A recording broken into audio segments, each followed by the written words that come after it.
what we believe as Christians is that Jesus is Lord over everything, that he is the way, the truth, and the life. All things are made by him and through him, and therefore his creation reflects that. Everything that we're learning about, whether it's science or math or history, literature, there are transcendental truths that show themselves through all those subjects. I love showing my students the connections between how God sovereignly has ordered all the subjects to glorify him, whether that's through how math, all the numbers work together perfectly. He's an orderly God, or through orthography in the written word. He gave us his word in the form of the Bible, and I try to encourage my students that they can glorify God by learning to read well. They're talking about the teeny tiny parts of the cell and how does that even fit in the stem of a plant. And I'm able to say, well, our creator God, who pays attention to every single detail, planned it that way. And that's why it is the way it is. I think we're distinctly marked as Christian because we're going to God's word and we're praying and starting our day with that. And I think starting the day with that is very important. We pray in our classroom. When we have issues with students, we have them pray together and encourage each other in that way. So I would say that we see, just as we build their character, that we're putting Christ at the center. God certainly expects a lot of us, and it's not a bad thing that he does, and by his grace he helps us. And so we want to pair high expectations with a loving care for each one of our students and a willingness to come alongside them and push them and encourage them to live up to those standards. It's challenging academically, but it's also challenging in we want them to be wise, eloquent, virtuous young men and women. So we're looking for mature in heart and mind. I think it's a character building and sanctifying to kind of be in and over your head a little bit because they have to face a fear they have in themselves that maybe they're not good enough or inadequate in some way. And to be able to prove that wrong over and over and over again has been, I think, one of the biggest areas of growth that I've seen.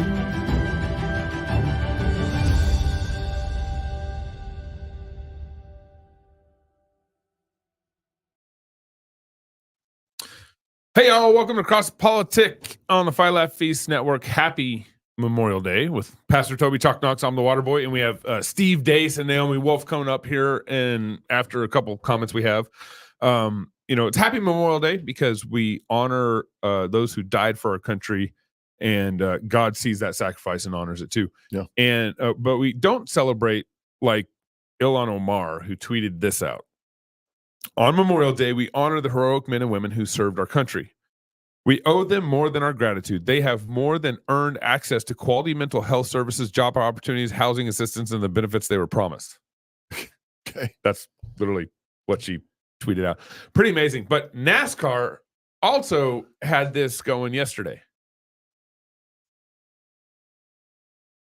Oh, say, can you see by the dawn's early light what so proudly we hailed at the twilight's last gleaming, whose broad stripes and bright stars were so gallantly there, as the rockets were there, and the twilight's last gleaming, and the rockets' red glare were so gallantly there. They were there. Burst stripes were all there, They're all there. and the rockets were there.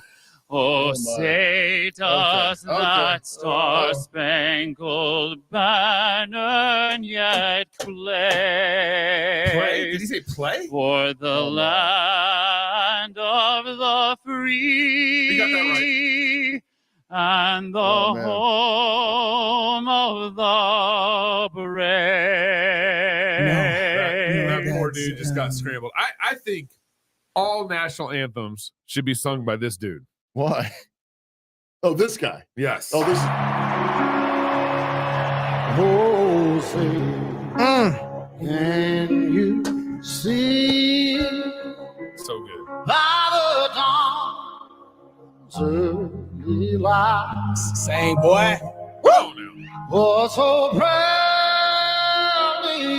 we hailed That's right. at the twilight that's gleaming, whose broad stripes and bright stars through the perilous fight. Just feel it. Oh, the ramparts we walked were so gallantly streaming, and the rockets regular. Glory! Oh, look at that single tune. You got coach. Through the night that our flag was still there. Oh, say, does that star-spangled banner yet wave? Oh, the land of the free and the home of the brave. So good. I mean, that's like Joe Biden's memory versus President Trump's memory. You know, I don't know if that's the right. contrast. Is that a good I don't know contrast? if that's the one you're going for. Okay. But, Way to ruin it, Kane. oh man, Chris Stapleton is, I think, a little better than. So good. White chocolate, everybody. White chocolate.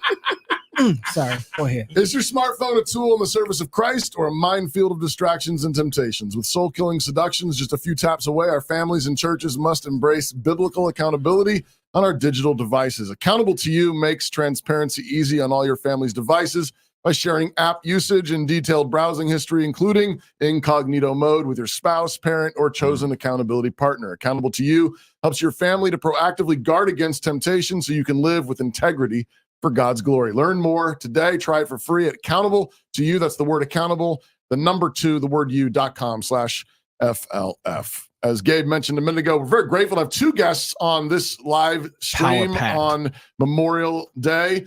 First, Ms. Naomi Wolf is a journalist and best-selling author who has been deplatformed 8 times, and she is still right. Naomi, thanks. She got us the platform. Thanks for coming back on Cross Politic. Thanks so much for having me. It's a pleasure to be with you again. Absolutely. And our good friend Steve Deace, best-selling author, host of the Steve Deace Show on the Blaze Network. And he's speaking somewhere. He's a hold on. I'm doing the bio. Okay. I'm just He's a proud hater of BS and is an idol smasher, it says, and will be one of the featured speakers at our Fight Laugh Feast conference in Fort Worth, Texas, And this October. he's a bad man. Steve, thanks for coming back on Cross Politic. Guys, first of all, the pleasure is mine. Watching that NASCAR anthem rendition reminded me of my all-time favorite national anthem when Carl Lewis tried to sing it. Yes. At halfway, Yes. someone in the background goes, "Oh!"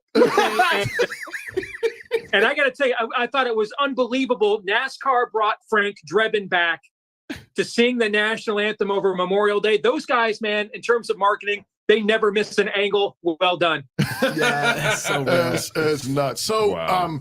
so we invited both of you on to talk about the Anti-Semitism Awareness Act that passed the House on May 1st. It's now somewhere in the Senate processing machine. This Anti-Semitism Awareness Act adopts the International Holocaust Remembrance Alliance definition of anti-Semitism and is meant to aid federal anti-discrimination laws concerning education programs in particular. Appears to be a response to all the Hamas protests going on university campuses. So anybody who receives federal funding, financial assistance, would be affected by this, and it's giving guidelines to the Department of Education and requiring certain reporting and so forth on this definition, trying to prohibit this anti-Semitism. There's a whole bunch here that is mind-blowing to me, but I want to begin by asking Steve this, and then I'll come to you as well, Naomi. But why? I mean, this has like been passed. It passed like overwhelmingly through House, and I guess I'm really confused. Why this now?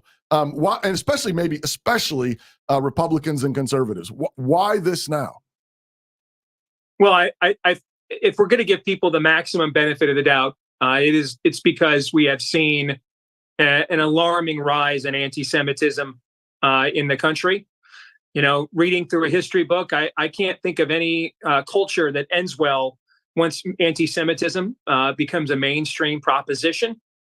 And I think that there's a lot of angry donors, particularly I think for a lot of Republicans, this is largely driven by certain theological interpretations that much of their base has, not to mention their own personal convictions. And then on the Democratic side, I think there are a lot of wealthy, secular Jewish donors who have given to a lot of these universities and are just beyond appalled at watching these rallies that are taking place that are just absolutely demonic, absolutely, Islamo-fascist and anti-Semitic. And they're feeling pressure on their side. I think the Republican side, there's pressure to respond to a base that has a large congregate of people who are mentored and discipled in dispensational theology. Yeah. And then I think on the Democratic side, there are a lot of secular Jewish donors who gave to these universities and are just appalled at what they have seen their dollars go through. And I think you're seeing a lot of Democrats, that's part of their base, are responding to that. And then I think there are probably people on both sides to varying degrees that are legitimately appalled and offended at this on an individual level. Naomi, same question. Why? What do you see happening right now? Why this right now? Well, I think Steve is, largely right in setting the stage, and certainly the way that college students have been discriminated against on campus under the pretext, which I don't think is organic at all, of protests against Israel's actions in Gaza. I think he's right. Donors are upset. Jews are upset. Parents are upset. But I don't think that's how can I put it? I don't think that's all we're seeing here, right. Although it's a kind of impressive way to thread the needle. I was worried that this bill would be a censorship bill, because I always worry whenever anything inching toward hate crimes is codified into law in the United States. And there was a very, very bad bill that, under the guise of fighting anti-Semitism, forbade federal contractors from supporting Palestine, just insane, had a real chilling effect. This bill is actually, I read it. I just read it while we were live. It's very short and it's very limited. It's not a censorship bill at all, as I read it, which is a relief to me. It actually does something kind of clever and reasonable, unless you want to get rid of, discrimination law altogether and just go back to trying to treat everyone as if they're individuals, which has its benefits. But what this bill actually does is it's limited to educational contexts, and it kind of adds discriminating against Jewish students on campus to the list of groups and subgroups that are already part of the law that involve discrimination on campus, that are forbidden to be discriminated against in educational context, not just college campuses, but schools and generally that accept federal funding. So I kind of think that's fair. If you're going to say you can't bar Black students from campus, which, clearly we should. Obviously I'd rather the laws were more, universalist and individualized and said kind of don't bar anyone from campus because of their anything not having to do with their status as students. But if you're going to itemize, which unfortunately our federal government does, Black students shouldn't be barred. Asian American Pacific Islanders, a whole new category, shouldn't be barred or discriminated against. Women shouldn't be discriminated against. If you're going to itemize, well, Jewish students are being discriminated against. And so this is a way for that definition of anti-Semitism to, specifically as it plays out in an educational environment, to be added to the ways in which you're not supposed to discriminate against students if you want to keep your federal funding. I don't think that's terrible. I wish we could do away with all of this kind of picking and choosing and itemizing grievances by race and gender and religion. But, if we're not going to with everyone else, I think it's fair to have a law saying you can't bar Jewish students from going onto their campus. You can't silence them because they're Jewish. You can't persecute them because they're Jewish. Fair enough. Naomi, when I looked at the bill, what concerned me was there was legislators, I think Gates had like an interview or a press release talking about this bill, where he said, and I don't really trust Gates' analysis, but where he said the gospel or the Christian faith will be hate speech on campus because of this bill. Saying that the Jews killed Jesus is one of the things that's mentioned. Because and as I understand this, Knox was looking this up. We were trying to figure out, why was Gates making that claim? Does that claim have any legitimacy? And the bill references the definition of anti-Semitism from the Holocaust remembrance. Does it link to that definition? I'm looking at it right now. It referenced it. It doesn't link directly to it. So what it does is just references the definition from the website IHRA. And then if you continue to read down how it's defining it, you find what Gabe is about to reference. And so on what is it? IHRA, it says this. Definitions. It says it gives a bullet point of what anti-Semitism is. What anti-Semitism is. Here's one of the bullet points, and it says, using the symbols and images associated with classic anti-Semitism. Right, that's bad. E.g., claims of Jews killing Jesus or blood libel to characterize Israel or Israelis. Now, where do you see this? I don't see this on the bill. It's not on the bill. There's sometimes different versions depending on how it's been amended, but I'm looking at congress.gov. Yeah, so right inside of the bill, it references the IHRA, and that's where this information is on IHRA working definition. Correct. Okay. But where do you see this definition involving, did Jews kill Jesus? I just don't see it, and it's all the way down at the end. Yeah, it's halfway through, I believe, the page. That's what I thought. Noted. What page are you on? I mean, what database are you? You want to send me the link? I can text it to Naomi right now. Send her the text. Yeah. Just tell me the database, please, because there are different legislative databases, and my site, compiles all the legislative databases. So I'm a real database. Yeah, nerd. I'll find it for you. Let me find it real quick. Steve, have you seen this definition and have you given this any thought as well? I mean, do you think there's anything here? Why was Matt? Or let me just ask you this question: why was Matt Gaetz making that claim? Yeah. I don't see it. Why don't you take a look on congress.gov? It's HR 6090, right? Anti-Semitism Awareness Act of 2023, or is that another one? Go ahead, Steve. This conversation gets to why I'm opposed to the bill. Yeah. Even though I think anti-Semitism is demonic, from a historicity standpoint, I'm a pretty staunch Zionist. Okay. But when these things were sent to me by members of Congress, the guidelines that they were given, of what defined anti-Semitism. The things that Knox referenced there were in the guidelines that were given to members of Congress. It's not included in the bill, but from what that organization defines as anti-Semitism, what Knox mentions there is cited in their guidelines. And see, this gets into when we get respectfully, can we just find the definition on the website? Yeah, I'm getting it for you right now. I mean, there's a lot of nonsense floating around related to anti-Semitism right now. I'm on the IHRA website, though. It's loading slowly. Is that where your working definition of anti-Semitism? In the spirit of the Stockholm Declaration, etc., the following examples may serve as illustrations. Manifestations might include the targeting of the state of Israel. Okay, that's bad.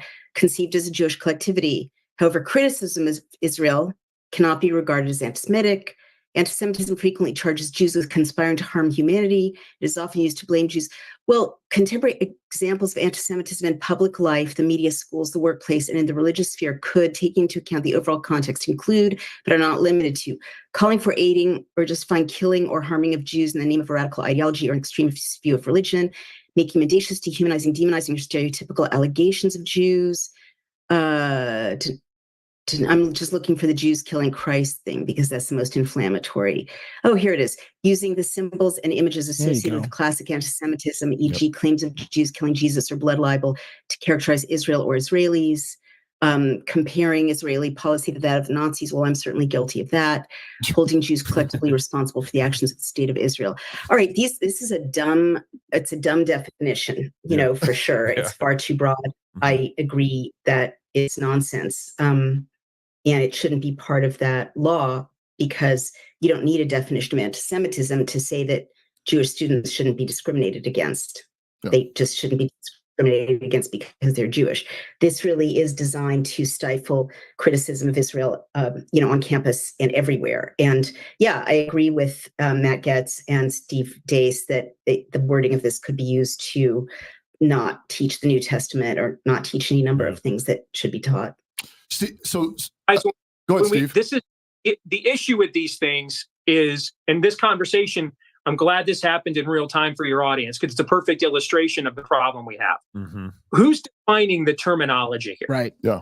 Okay? And what kind of, we're literally now, each election, it comes down to whose NGOs and whose NGAs are determining our lives. Okay. And within the Leviathans, within the bureaucracies. You see this with Title IX, for example. We have wide sweeping definitions of what Title IX does and doesn't mean, what rape reporting on campus looks like and what it doesn't mean, depending on what who's competing in sports and who's not. Each time there's and so the kinds of NGOs that a Biden administration are going to consult are going to be ones that come up with these kinds of definitions, ADLs, Southern Poverty Law Centers, and that's my concern. I mean, we're all old enough to remember when The Passion came out 20 years ago this year. What people may not remember is Mel Gibson edited one scene out of the movie. And he did it because the ADL raised a huge stink. Much of The Passion is just Mel's interpretation, cinematic interpretation of the Gospel of Matthew. That's what they take most of The Passion from the Gospel of Matthew. There is a line in the Gospel of Matthew where the Pharisees say to Pilate, hey, his blood will be on our heads and our children's heads then, because, if you go ahead and do this on our behalf, we'll accept the responsibility. Mel filmed that scene and put it in the movie. And the ADL lost its mind over that scene as an anti-Semitic trope. And in deference to them, and because it was largely a squirrel that took away from the rest of the message of the film, Mel took that scene out of the movie. Now, that was 20 years ago. Yeah. Wow. And I don't think many of us would say that the LDA or the ADL has become friendlier on these sorts of topics than it was 20 years ago. And so that's the issue is we're in a society now where we don't agree on basic terminology anymore. And so whose unelected bureaucrats are going to determine what these things mean? Mm-hmm. And that's why I opposed it. If it was just simply the actions that Naomi cited, I would wholeheartedly endorse it. Right. But because this determines now, this goes beyond discrimination against people because of their religion. Yeah. But now we're going to define what is being religiously bigoted toward them. That's right. During 2020, for example, despite my staunch Zionist leanings, I was extremely critical of Benjamin Netanyahu. He had maybe the worst lockdown of any free country in the world. I was extremely critical on my show of Naftali Bennett, still the only religiously observant Jew prime minister in the history of this iteration of Israel, because he turned his nation over and his people over into essentially being Pfizer science experiments and test tubes in real time. Okay, so if this bill were in place, I even went to the point of help me understand how how a religiously observant Jew, given the history of his people, hands his people over to a biomedical fascist state. Has he not read a history book? Well, obviously, it's pretty obvious what I'm referencing. Is that anti-Semitic? Is that opinion anti-Semitic? That's the issue now, is when you're in a society where we don't know what a gender is, what a law is, what a border is, what a vaccine is, what a crime is, what a criminal is. I mean, the idea of prosecuting these things when we can't determine definitions. Yeah. I mean, it is, we're beyond Pandora's box here. But this is where I'm kind of flummoxed. I agree with you, Steve, about the potential dispensational theology from certain Christians in our country, kind of maybe driving maybe a reason to vote for this bill. But why, if they know that this definition is driving the bill, then why would guys like Mike Johnson push it, who would think that preaching the gospel on campus should be free? I know this may shock you, Gabe, because Mike Johnson's still relatively new at this, but despite his claims of biblical worldview, dude doesn't tell the truth all the time. He promised us, I know, hold on, it's Memorial Day, it's a holiday, we take a deep breath, okay? But he promised us his budget bill was the biggest spending cuts we've ever seen. The deficit's exploded by 1.4 trillion just since he signed that a couple of months ago. So yeah, I think that he may not necessarily be the greatest source on these things. Okay, can I jump in? Thank you. I was going to ask you something. Please do. I mean, technically on paper, I thoroughly agree with Steve. I really do. And one reason people may not be aware of this very problematic, treacherous definition is that unfortunately the bill doesn't link to it, and there's no excuse for that, right? And this is a real problem with transparency in our government and in our legislative databases. Like, there's no excuse not to have the definition in this bill, even as a set of quotations. It's a short definition. It's clear. It's in clear English, and so it's a stalking horse, right? It's a trick bill designed to. Really, I think actually China's behind this. I don't think Jews are behind this, honestly. I think it's a way to use, China is using, as we saw from the garbled, national anthem, as we see from the ruination of a million different symbols that have been venerated, in our country. China is really trying to demoralize us and to cut us off at the knees. And they have a very powerful influence on the universities. And huge amounts of money flow to the universities via NGOs from China and by the Bill and Melinda Gates Foundation from China. And where I'm going with that is how clever and handy, just like Black Lives Matter was Soros funded, and which is aligned with China. And just like we found that the pro-Palestinian protests, as serious as that issue is, were funded by Soros, right? Aligned with China. It serves in the UN, right? This is an evil cabal that is aligned. And, I've tracked the money flow in my book, The Bodies of Others, and more recently. But this aligns with what they're trying to do to our country, because under the guise of something really nice, and they keep doing it with liking gay people or liking, Black people or liking immigrants. You don't want to be mean. So then they sneak something in that's utterly damaging to our essential constitution, our way of life. So under the guise of not being mean to Jews, they're, sneaking in, or some bad actor. And I don't think this is from Jewish donors. I really don't. Jewish donors don't operate this way. They would have been much more, they would have gotten something much more concrete. This doesn't actually deliver the goods very well. No, you guys, it's kind of uncomfortable for me to have this conversation. I'll be honest with you, because you may not be aware that, there are stereotypes about Jews. Oh, yeah. And one of them is that they get what they pay for, so let's just be a little sensitive, please, as I'm trying to be open-minded and delve into this. Okay. So I just mean concerned parents would be more concrete, like, let my kid go to class, don't harass my child. That's what I mean. Okay. Yeah.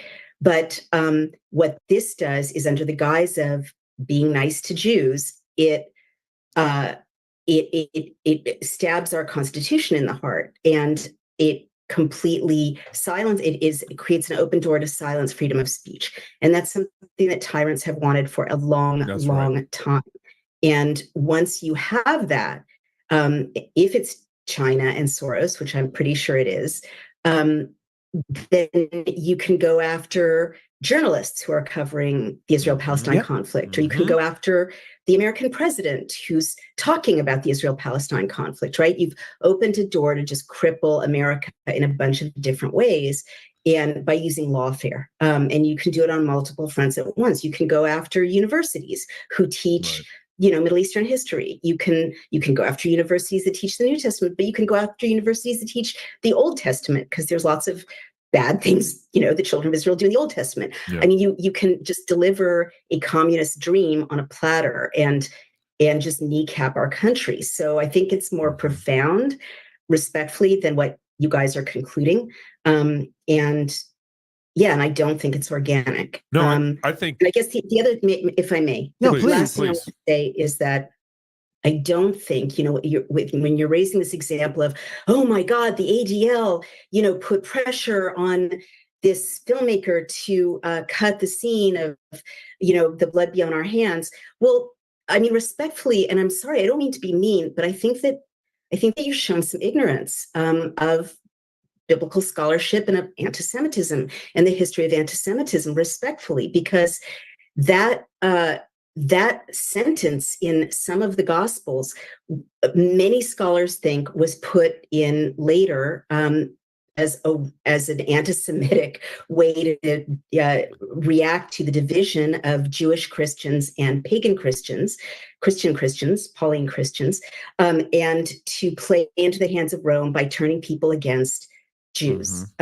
who were still revolutionaries, who were still trying to overcome Rome, and almost did so in 70 AD. And the other thing you seem not to know, and I'm not saying it's okay to censor, right? But that sentence, the blood is on their hands, it's not a benign sentence. It's been the justification for centuries of what's called blood libel, where Jews were, burned to death in churches and hounded to their death and murdered, and their possessions confiscated because they were accused of having, the blood. Look, the blood is on their hands. You can kill them. You can murder them. Century after century, driven out of country after country, massacred over and over and over again. And it didn't end until the 20th century. And in some places, it still hasn't ended. So maybe it's an overreaction for the, for the ADL to want that to be cut. But arguably, that's not the heart of Jesus's message. Jesus was a Jew. And what you have to understand, and I'm not saying it's okay to censor, right?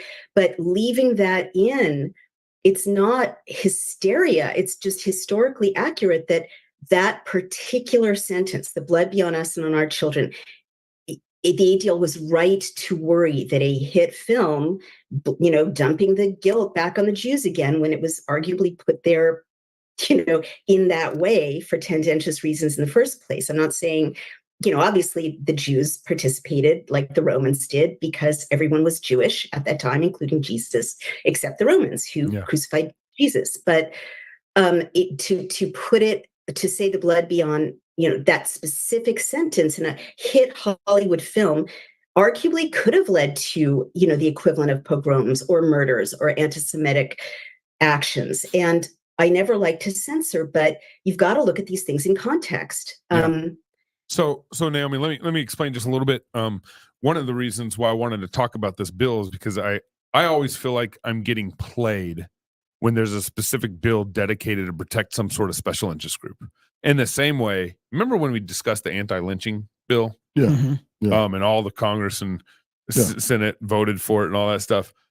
We were being played in that bill too. But what white person couldn't have voted against it? Right. Oh, wait, you're for lynching black people still? Right. Yeah. 2000 and when was that? 19 or when it got passed? When are you going to stop beating your wife? Yeah. When are you going to stop beating your wife kind of thing? And so my concern is in these bills is like, okay, like what you're trying to get at, and Steve pointed out this a little bit, is like, okay, what's the bigger issue and play they're trying to run here? Right. Secondly, I mean, just so you know, well, let me finish this point, Naomi. Let me finish one thing, and then I'll let you talk. Secondly, just theologically, we're Presbyterian Christians here in the room, and we so we believe the Old Testament and New Testament, and at no point do I think the Jews are the whipping boys in the room. Now, at the same time, the New Testament specifically blames all people for killing Jesus, and then also blames the Romans for killing Jesus. And there's specific verses just dedicated talking about the Romans, Pontius Pilate killing Jesus, all and that the stuff. Jews. And then there's specific verses where it says in Acts, I just read it to the guys before the show began, where it specifically said, and you, the Jews, killed Jesus. So I think we all deserve the blame for it. Yeah. And I don't want to. And at no point, and I think it's worth agreeing just because people have used Bible verses to justify sin and evil. Oh, I know. Racism, yeah, right? You know, a little bit. So but part of the reason we can go back and say that's wicked. It was wicked for people to then go murder Jews because of the so-called blood libel is because the Bible tells us that. The Bible tells us that that's murder. We're not to execute the children for the crimes of the parents. Like that's a law in Scripture. But so I think you can say, you know, you can have the debate over whether that line is original to the Scriptures or not. I believe that it is, but I agree that at no point are we allowed. I mean, respectfully, it's not in the Hebrew Gospel of Matthew, which arguably is one of the earliest texts, and it's in Hebrew because the followers of Jesus were Jewish. Yeah, I think Matthew was the gospel that was targeting the Jews. It was specifically trying to connect and reach out, address to the Jews. Thank you, that's a better word. And to Toby's point, again, Naomi, if that phrase is in the gospel or not, that doesn't bother me, because what I'm trying to communicate is that the Bible still pins the death of Jesus on the Jews. Yeah, it still pins the death of Jesus on the Romans, and it still pins the death of Jesus on all of us, for all of sin and fallen short of the glory of God. This is okay. Are you done, or am I interrupting? No, you? Please go. Please.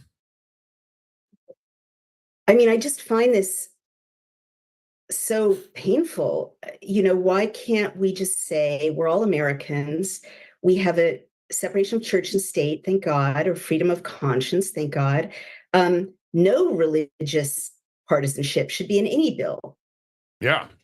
I agree. That's why this bill's got me so. Why can't we leave the, you know, really, in my view, icky and counterproductive debates about who killed Jesus to the proper sphere, which is, you know, your synagogue or your Bible study group, rather than, I mean, the thing that Jews are scared of, honestly, is that people who say they believe in Jesus will bring a spillover of what is often not even Jesus's words, right, into legislation and into policymaking, and that has led again to the murder of us, you know, again and again and again. So that's what we're scared of. And, you know, we hear people say, I have friends, dear friends, who are famous conservatives, and they say, I don't want a, you know, multicultural America. I want a Christian America. Well, you know, God bless you. Have a Christian Sunday, have a Christian life, have a Christian family, have a Christian faith tradition, have a Christian dedication in everything you want to dedicate to Christianity. But America is not supposed to be, you know, to have an established faith. I mean, our founders were very wise in that regard. And so that's the tyranny that a lot of us are scared of. And if we overreact, it's not a good idea. And it's always bad to, you know, pass ill-defined bills. But I do think respectfully that, you know, Christian conservatives should engage in some self-reflection about this issue. Steve, you want to reply to any of this? If you have a specific question, I will answer it. That might be the wisest thing said. He's a smart man. I'm going to read this ad. That's what I'm going to do. God the Father is waiting and looking down the road for all his prodigal sons to return. Will prodigal America return to the Father in repentance, confessing that Jesus Christ is Lord, or will we fall to our own destruction, become a pillar of salt as a memorial for other nations? Join us on Reformation Weekend, October 31st, November 2nd in Fort Worth, Texas. for our annual Fight, Laugh, Feast conference. This year, the theme is Prodigal America. You'll spend the weekend hearing from George Grant, Dusty Devers, Steve Deace, James White, Doug Wilson, and more. We're going to sing psalms together. We're going to feast together. We're going to have a great time together. Get your tickets today at prodigalamerica.com. Prodigalamerica.com. So, Naomi, if I understand you correctly, because I've been trying to listen and understand your position on this bill, you like the bill in one sense, if we're going to start creating different groups for people to make sure that they don't get discriminated against, but you don't like the definition of anti-Semitism from that the bill is referencing. What would you, is that correct?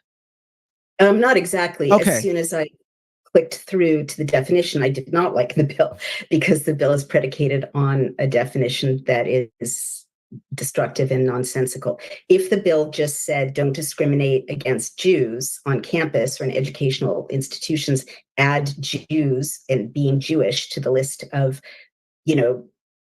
ways you're not supposed to discriminate against people according to Title IX and Title VII in EOC law, I would have no problem with it, except for the theoretical problem that I don't like itemizing anybody, because you shouldn't discriminate against anyone. And that's how the Civil Rights Act of 1963 was written, and that's good law. However, the definition of anti-Semitism makes it a bad bill that should not go through. So if the definition was removed from it and it just said don't discriminate, you'd be fine with the bill? Well, I mean, again, that's kind of presuming that that's the best we can do. I really want to get rid of all of these nonsensical itemizations of race, class, and gender, and just say don't discriminate, treat everyone equally. And then if you can prove in a civil suit that your group has been discriminated against, then you get, damages and corrective action. But I don't think we should be itemizing identities in the law anymore. 100%.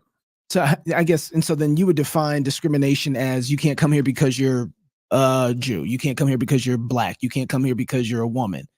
Well, discrimination law actually has a lot of different definitions, especially on an educational, in an educational context. It's already well codified. For instance, if there's an unequal work environment or an environment in which some groups are promoted at the expense of other groups, that's illegal. If you get benefits for being a member of some group, and if you're not a member of that group, that's illegal. But that's, again, thoroughly well-established law. It has been since the Civil Rights Act, and we don't need to make it better. We just need to apply it, effectively and systematically. But right now, a lot of people are being discriminated against. And I think we should just leave it. I mean, I think we should take out all of the labels and just, we've got a really good civil rights law, really good EOC law, and, let people bring their lawsuits and show that they've been discriminated against. We actually don't need to itemize like this because I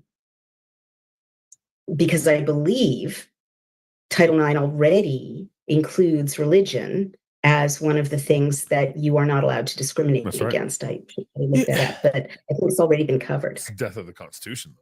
Well, that's where I was about really to, where this goes. Yeah, right? That's where I was going to go to. Why not? Let's just get. Well, can I ask? I want to ask Steve a follow-up question. Go ahead. And then if you want to go there. I got me and Knox were going a certain way. No, Steve, and you're taking. I got 1,000 questions right now. No, so Steve, if we recognize, so there is an increase of anti-Semitism, straight up, and not just people that are saying, quoting Bible verses, whatever, but actually people who are discriminating against Jews, blocking them from classes, this kind of thing, and worse. What if congressmen are contacting you, and they're saying, "What do we do about this?" What advice do you give them? Well, I like what Naomi had to say, because we're disempowering NGOs and NGAs. And instead, we're using systems and processes that are accountable to people. In a civil trial, you'd be accountable to a judge or a jury, for example, as she articulated, in terms of a process to prove discrimination. Right now, we are largely governed by unelected bureaucrats and that just don't have accountability to the people directly. And so that's not any form of small r Republican government or any form of small d democracy. That's just a rather large oligarchy of NGOs and NGAs that are in place. So I like that as a process. And then I would do this really old-fashioned thing where we just punish people when they commit crimes. That's weird. You're not allowed to like threaten someone bodily harm. That's a crime. You're not allowed to inflict bodily harm. That's a crime. That's right. No person shall be denied life, liberty, or property without due process of law. Okay, so that's a crime. I mean, I kind of just like this thing where we just took when people did bad behavior and just kind of punished it for bad behavior. I'd probably just go back to doing that. So, and a lot of this is I agree with Steve, and a lot of the remedies are in state law, and you don't even have to go to federal law. In other words, it's already probably a state crime in all of those states where those kids are being kept from going onto campus to be held against their will. It's actually a form of battery. It's actually a criminal act to hold someone against their will to prevent them from, going where they want to go. I mean, of course, unless you're a government public health body in 2021, but from that, you're not allowed to detain people unlawfully. So, wasn't one of the all of these? One of the Palestinian protesters took over a building and they blockaded it. They blockaded it, but there was a janitor or someone inside the building that they basically kidnapped for like 2 hours. Right? Super scary. Yeah. Terrible national security threat as well. I keep being braced for these situations to be hostage situations because we don't know who these people are. There's an app called Boycat, and the app is harvesting these kids' data and their personal geolocating them. And it's just a complete dream setup for an October 7th situation. But I totally agree with all of you. I mean, this is already illegal. And so these administrators who are allowing people to be detained essentially against their will or kidnapped against their will, they're probably criminally liable. I mean, there should be a lot of criminal and civil actions that are following from this that don't restrict freedom of speech and that don't create tendentious categories. But you can't look. Ultimately, I'm a First Amendment absolutist, and I don't like anti-Semitism. It scares me to death. I know where it heads. However, you can't censor hatred out of existence. No. And I've also studied the history of censorship for my doctoral thesis, and it never works, right? So if there's a rise in anti-Semitism or a rise in anti-Black feeling or a rise in anti-gay feeling, you're not going to pass a law to stop people from feeling that way. And certainly censorship just makes it worse. This is actually where the Protestant Christian tradition has Toby, yeah. Can I add one personal anecdote really quick just to reinforce what Naomi said? Yeah, go for it. Friends Daniel Horowitz, my colleague at the Blaze, told me last week a close family member of his had gotten accepted to an elite medical internship, but it was going to have to be in New York City. I mean, like they take like 5 kids every year. It's the elite of the elite. And she turned it down because she felt unsafe and is going to school in Florida instead. Yeah. Okay. That just so we understand, because I'm guilty of this too. When we discuss and debate these things, what's the bill number? What's the definition? What NGO, what NGA? I think we also need to also remember there are real human souls made in the likeness and image of God here that are not numbers, Bob Seger. They're more than that. Okay.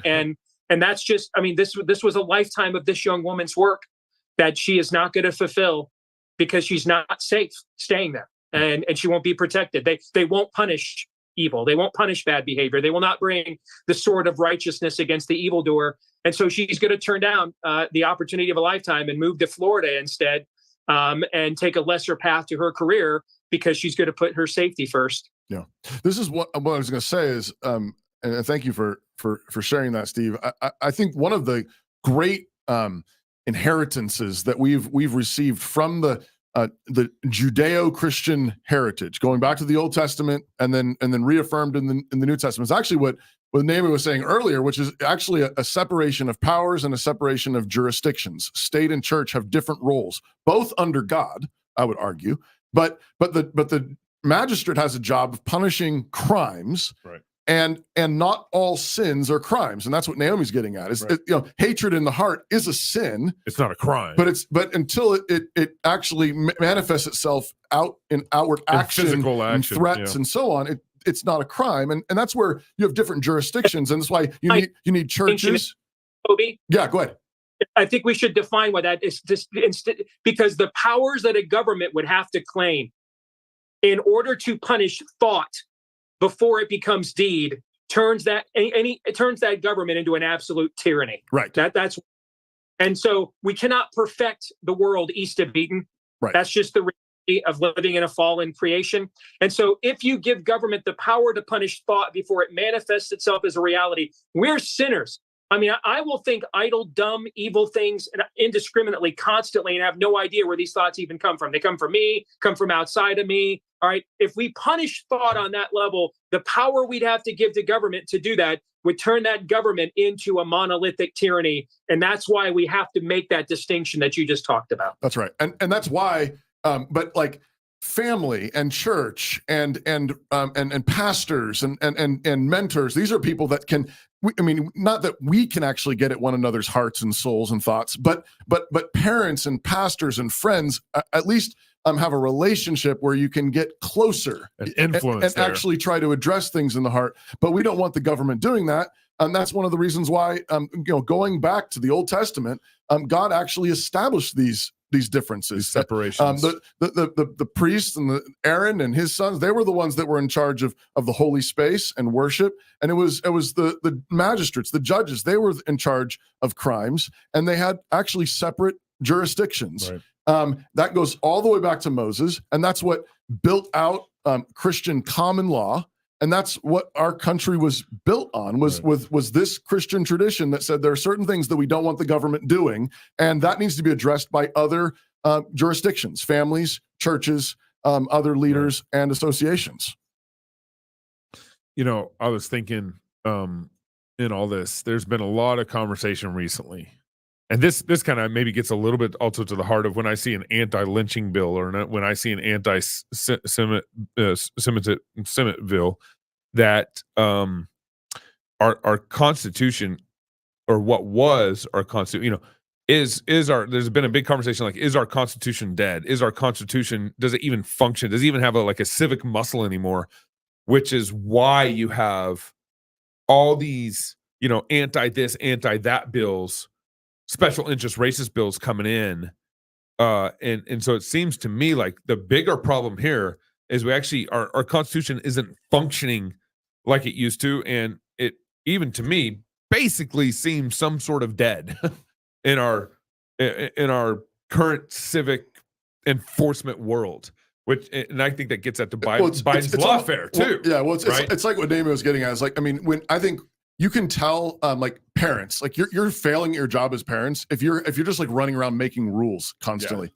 No doing that, no doing that, no doing that. Tells you that you're in a state of chaos. And what Naomi's pointing out is our government's starting to do that. We're like just listing all the things you can't do constantly, particularly about discrimination in this case. And I think that's an indicator that that's right. That our culture is in chaos. So. Naomi, what would you just say about like the state of our Constitution as it relates to, let's say a bill like this? I just want to let you know I have to leave in 2 minutes at the top of the hour. Perfect. That's okay. Well, respectfully, I don't agree. I think our Constitution is, it's always perfect as human beings can make a mission statement, and nothing killed the Constitution except people not following the Constitution. The Constitution's fine. We're the ones who are messed up, or, our leaders who are ignoring the Constitution are messed up. I think that this bill would probably be found unconstitutional if it were taken on First Amendment grounds. If it were passed, it would be challenged. But I guess I just want to end my participation by, again, calling attention to what I think is the bigger picture, which really doesn't have anything to do, again, with these divisions. The divisions are the means that the bad guys are getting what they want. And let's look at what's happened as a result of these protests on campus, right? And, I just want to say, I really think the safety of the people of Gaza and the need for everyone to obey international humanitarian law is really important, just like the safety of the, civilians in Israel is really important. But I don't think that that's the main goal of these protests. There was 2 California universities just didn't hold commencement.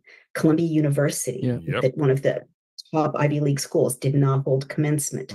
Memorial Day, I just sent a loved one who goes to Princeton an image of these kids protesting for Palestine, disrupting, so shocking, an observation of Memorial Day and of the dead Americans who gave their lives for this country. You're going to see more and more and more disruptions, and the goal is the same thing as that tampering with the it's amazing that they're able to be so effective, and AI has a role in this too, right? Because you see these incremental shredding of our symbols.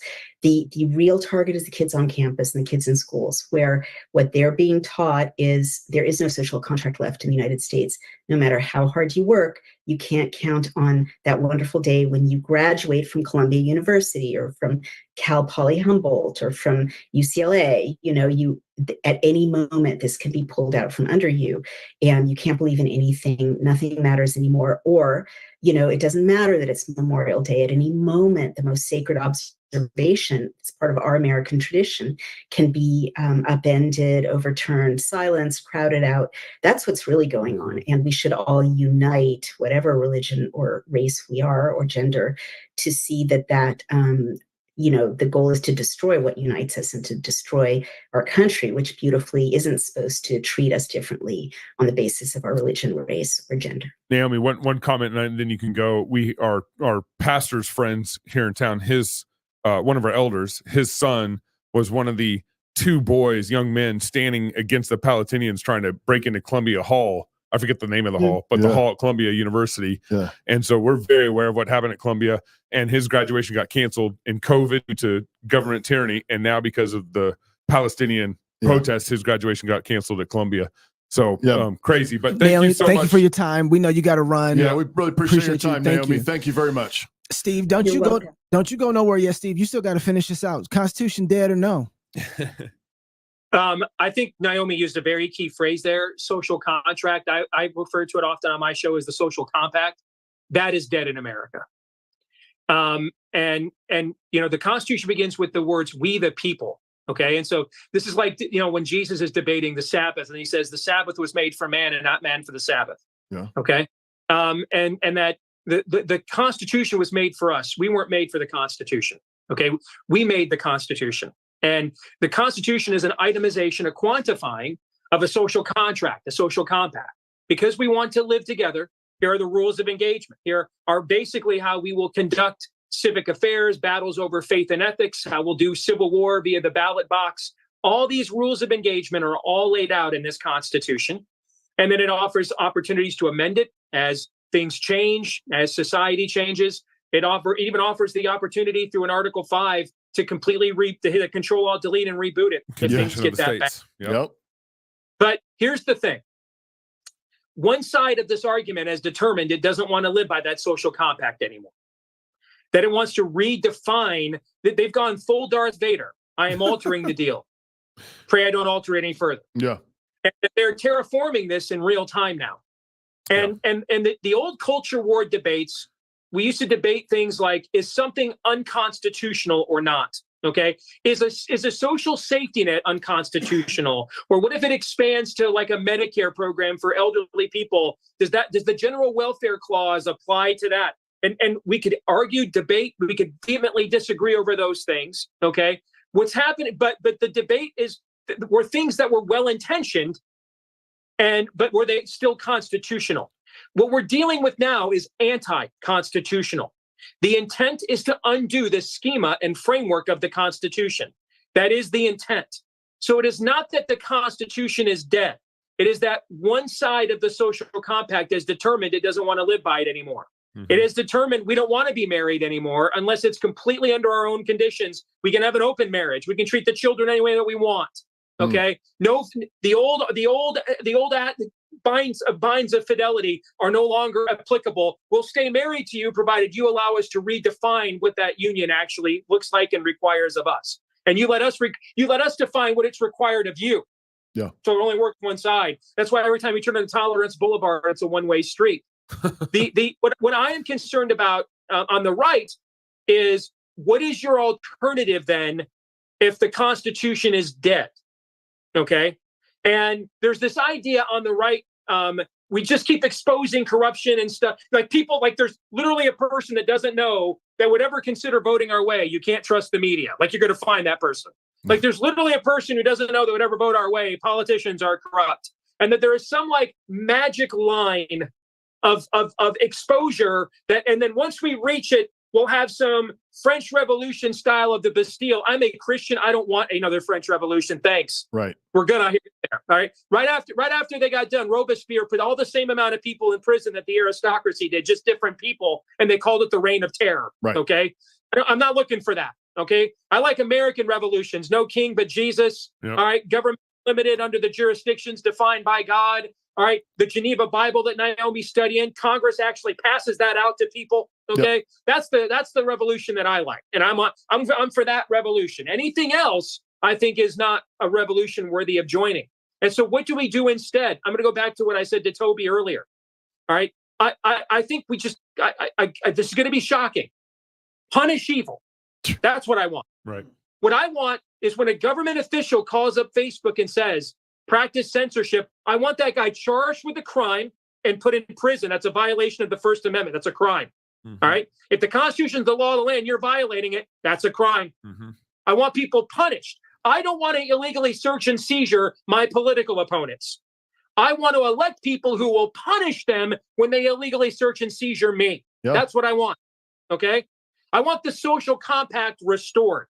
What we have right now is one side believes they can do whatever the hell they want. Literally, literal hell. That's not a pejorative. Yeah. It is an accurate description. Literally, from the bowels of hell, they can conjure in their own depraved minds anything they want, and there's no one to say no and no one to stop them. And how dare you?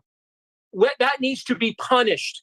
If that is not punished, if evil is not punished, let me tell you where this will go next. Okay, the same people saying the Constitution are dead are the same people that follow John Brown to Harper's Ferry. That's what will come next. All right, and then what will come after that is Fort Sumter. That's how this goes every single time. Yeah. All right, two cannot walk arm in arm unless they see eye to eye. House divided against itself cannot stand. We can't be unevenly yoked. Someone will reign. Okay, someone's in charge down here. All right, it's either Caesar and us or slash us, or it's the Lord. Those are your only options. Okay. Right. And so if we are not going to punish evil, if we are going to say to the other side, hey, you can put some 88-year-old Tennessee woman in prison for the rest of her life for daring to pray at the front door of an abortion clinic, and an elderly lady with a fake hip who sat in Nancy Pelosi's chair, her life on January 6th, where if she had done it on January 5th, 7th, 8th, 9th, or 10th, she'd be fine. But she did it this day, so her life is over. Yeah. Okay. On the other hand, we can have Hamastan on Ivy League campuses, and everyone gets away with it, and no one's charged. We can have 16 square blocks of Seattle turned into a foreign country called Chaz, and nobody gets shot for being part of an invading army on our own soil. You see where I'm going with this? Yeah. If we don't punish this stuff, what will happen next is John Brown. And I wrote a column about this a couple of years ago. I can hear the train coming. It's rolling around the bend. This is how it goes, guys. History doesn't just repeat. It also rhymes. Okay. Yeah. That's how we're going to Harper's Ferry first and Fort Sumter next. I got 3 kids. They're all in young adults or about to enter adulthood. I have the absolute most gorgeous granddaughter you've ever seen. I'd like to avoid Harper's Ferry and Fort Sumter if we can. All right. Mm-hmm. But we're going there if we don't restore mutually assured destruction. If we don't restore certain deterrents, you don't get to do that to me. Because of what I'll do to you in response. Laws of the jungle that were itemized and codified and under English common law and Christian common law, restitutional justice, eye for an eye. That's what that stuff meant. You don't get to just take things from people, then it'll be taken from you. Okay. we need to restore that, or we're going to Harper's Ferry, and then we're going to Fort Sumter. That's how this will end. Did he just give his conference talk? He's going to talk more on idolatry too. Was that so. Yeah. So I think, Steve, that's really helpful. But I think people frequently think that the options, I think, are this or that. If we keep playing by constitutional rules, that means that conservatives lose and liberals win. Well, that's a different question. First of all, I've heard that argument. So I'm not allowed to debase myself for Christ. Right. We're not allowed to do that. I'm not allowed to sin so that grace may come. Okay. Yeah. I'm not allowed to throw myself off a building because he will not cause my foot to dash against a stone. I'm not allowed to do those things. All right. So we're, as Christians, we're part of a higher kingdom. And so we do have a rule of engagement threshold that the devil does not. But that's not what is being discussed today. What you're talking about is basically the constitutional version of baseball's unwritten rules. Right. All right. Right. And with guys like Eric Erickson and David French and all these other guys, and I'm not comparing Erickson to French one to one, but they're all is somewhere in the denominations of these camps. You know, like David French would be like the Episcopalian Rainbow Unitarian minister of it, okay? And Eric Erickson would be like, the Mennonite version of it, okay? But within this wannabe, quasi-Anabaptist world, okay, that these people are constructing, there's this idea that we have rules of engagement that are like baseball's unwritten rules, okay? Like, I won't look at your signs if you don't look at mine. I won't throw at your guy if you don't throw at mine. These are things that may or may not be explicitly in the rules. Most of them aren't, okay? That's all hogwash, all right?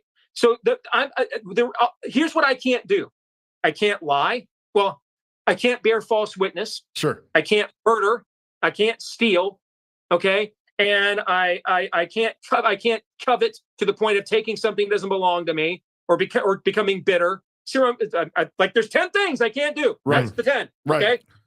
Anything other than those 10, I'm perfectly allowed to play to win. Yeah. In fact, Jesus said, the kingdom of heaven has been forcibly advancing and violent men lay hold of it. The children of men are smarter than the children of light. And, Yep. and you guys know the translation of the word smart or intelligence there is like a cunning, Yep. okay, is what he's talking about, like a shrewdness, Yep. okay? One of my favorite underrated moments in the Old Testament is in Ruth. Yep. And with Boaz. Yep. And Boaz loves this woman. He loves her. He wants to marry her, but he's not first in line in the kinsman redeemer law. Someone else is, a man whose name we never know. Yep. So he goes down to the city gate and he negotiates with her kinsman redeemer. And what he tells him is true, doesn't tell him everything that's true. But the guy also doesn't show any more inquisitiveness, like he really wants to know more. It's very clear he only sees Ruth as a piece of property. So he says, hey, I'm going to take on this woman who's a Moabitess, and she comes with a mother-in-law. And the guy's like, I'm out. Good. I'll take it. Okay. Is what he said true? Yeah. Does he mention that they've repented and left and joined the covenant? He left some details out, but he didn't say anything that wasn't true. He's very shrewd. Now, how does God honor that shrewdness? Because Boaz's motivations is he loves Ruth and wants to marry her and make an honest woman out of her and bring her into the covenant. That's his motivation. All right. And because of that loving motivation, God honors that and by placing their son in the genealogy of Messiah. Right. All right. So shrewdness is fine.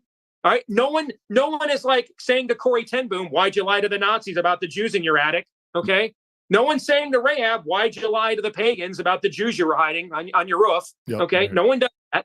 So are we being deceptive or bearing false witness with the intent of promulgating ourselves, okay, as opposed to showing the integrity and the hierarchy of values of the kingdom of God? That's what I believe that commandment means.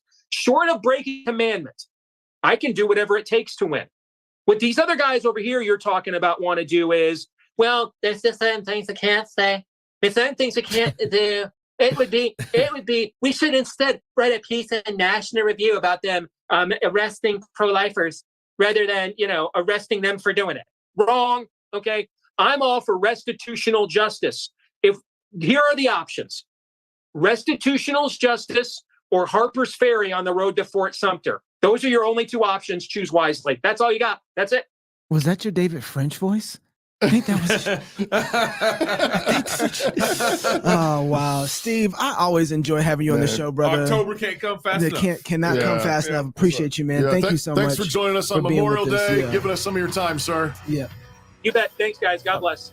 See you. If you're single, get married. If you're married, have you some kids. If you have kids, go baptize them. Until tomorrow, love God with all your heart, soul, mind, and strength. Love your neighbor as yourself. Go fight, laugh, and feast. This is Cross Politic. God commands us to let His word dwell in us richly in psalms, hymns, and spiritual songs. We're to worship Him musically. We're to proclaim His word musically. And so we want to train up our students, our children, to be able to sing skillfully with music, to understand what they're doing. The Bible says sing with understanding. But it's all couched in studying God's word, growing up as Christian worshipers. Sometimes I know people are a little scared of music camp because maybe they're not a musical family, but it's for everybody. It's a mix of real beginners and more advanced students, and they help one another that way. But the thing that really gives it weight and glory is that the whole week is focused towards a concert, a glorious presentation of the music we've been working on all week long. So there's this goal in mind. There's something that the students not just participate in, but actively create. I'll see students who come in who have had no musical experience. You can tell they're overwhelmed by first day. They're just awed by it because they've been part of something that is new to them and much larger than them, something they've not experienced before. And I would say the majority of times, those kinds of students come back because they've tasted something that's really glorious, a foretaste of heaven. These students are learning through the course of their time at music camp not to be music consumers, but to be active participants in making music. So not only to learn how to sing well, how to understand music as it's written on a page and how it comes together in a group environment, but to be able to take those experiences and have them be the seeds that are planted for their involvement their whole life in the musical life of the church. We want these students to be the next wave of worshipers in the church who know how to sing to God.